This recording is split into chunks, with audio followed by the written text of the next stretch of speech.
So yeah, man, fucking Mike Tyson's Punch Out. Mike Tyson's Punch Out, dude. Like, is there anything else to talk about? Yeah, I would, like I said, I would listen to Revenge of Shinobi. I would listen to Rad Racer. I would listen to RBI Baseball. I would listen to Bases Loaded 2. But I think we should play Mike Tyson's Punch Out. I think it's 50th episode. I think it's 50 Mike Tyson's Punch Out. Yeah, I don't want to talk about any of those games you listed. Like like I said, I played Super Hang On. I was like, how do we make an episode out of this? Like Truxton, we've talked about. Like it's not sports. It's in the episode, but it's a blast. But I have no strong feelings about any other game from this episode. So yeah. There's definitely nothing else in here that even comes close.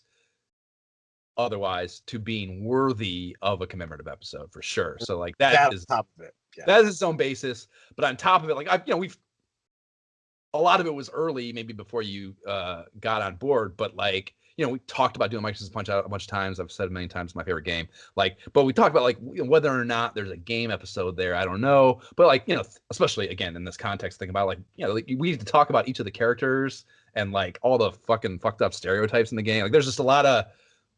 There's a lot to talk about. There's a lot of meat on the bone for sure. A ton of strategy. Obviously, some of those later boxes are hard as fuck, and like the actual. I'm already mentally thinking ahead, like, oh man, that's going to be such a hard fight now. I have the cart too, dude. So I'm probably going to be over there playing on OG hardware like a fucking Nimrod instead of safe dating through some of the latter things just to be able to beat it for the first time in my life. So yeah. I certainly refuse to beat it not on OG hardware for the first time in my life. So. That's fair. I'm actually concerned about beating it again. I'm like, can I beat it again? I don't even know right now. I'm not feeling confident about my abilities. I just don't believe people. Like I don't believe it. I fought Mike Tyson's a million times in my life, dude. I don't see how people do it.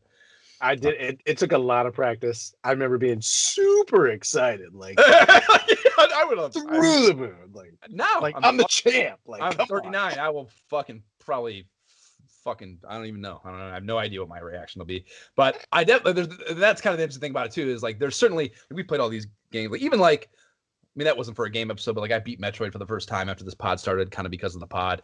There's been other games, the Ghosts and Goblins I beat because of this. There's been other games that I beat for the first time because of this, but nothing even close to like the lifelong albatross that Mike Tyson's Punch Out has been. So like the idea of like, I don't know if I'll do anything, if it's possible to even compare anything else that we'll do for this podcast with the level of accomplishment that I would feel if I were able to beat legitimately Mike Tyson, particularly in the pressured context of for this podcast. So that challenge is highly appealing too. The forced challenge is cool. So nice. All right, let's fucking play Mike Tyson's Punch Out. That might be the shortest one of these we've had.